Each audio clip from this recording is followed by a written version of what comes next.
1936, c'est une date que chaque Français connaît puisqu'elle correspond à l'élection d'une coalition politique, le Front populaire. C'est un événement dont on a commémoré en 2016 les 80 ans et qui est devenu une sorte de lieu de mémoire des affrontements franco-français. Ce que l'on montre dans le livre, en prenant cette date classique et canonique de l'histoire de France, c'est qu'on la comprend beaucoup mieux, d'une manière bien plus large et plus intéressante, si on élargit la focale et si l'on essaye de comprendre le Front populaire dans une dynamique globale et internationale.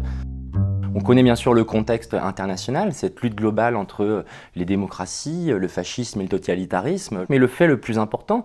qui mérite d'être souligné, c'est que l'expérience du Front populaire, notamment les mesures qui sont adoptées dès le mois de juin 1936, la semaine de 40 heures, les congés payés et d'autres mesures d'inspiration sociale et économique, la dévaluation de septembre 1936, se comprennent dans le cadre d'une crise globale du capitalisme qui est directement issue de la grande crise de 1929 et de toutes les expériences, les innovations,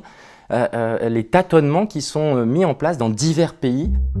Le Front populaire s'inspire en partie de l'expérience du New Deal menée aux États-Unis depuis 1933 et va aussi progressivement s'inspirer de nouvelles théories. En 1936, John Maynard Keynes publie sa fameuse théorie générale qui ne sera pas tout de suite comprise ni appliquée, mais il faut comprendre cette expérience et notamment la volonté de lutter contre l'austérité, d'en finir avec les politiques de déflation et de trouver de nouvelles solutions dans ce contexte économique global.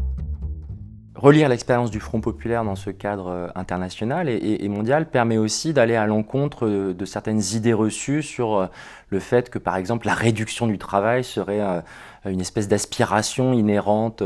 aux Français, que la volonté d'encadrer, de diriger, de réguler l'économie serait un trait de long terme qui caractériserait la mentalité française. Le Front populaire est bien un maillon de cette expérimentation qui, surtout, après la Deuxième Guerre mondiale, débouchera sur la construction des États sociaux et des États-providence dans de très nombreux pays.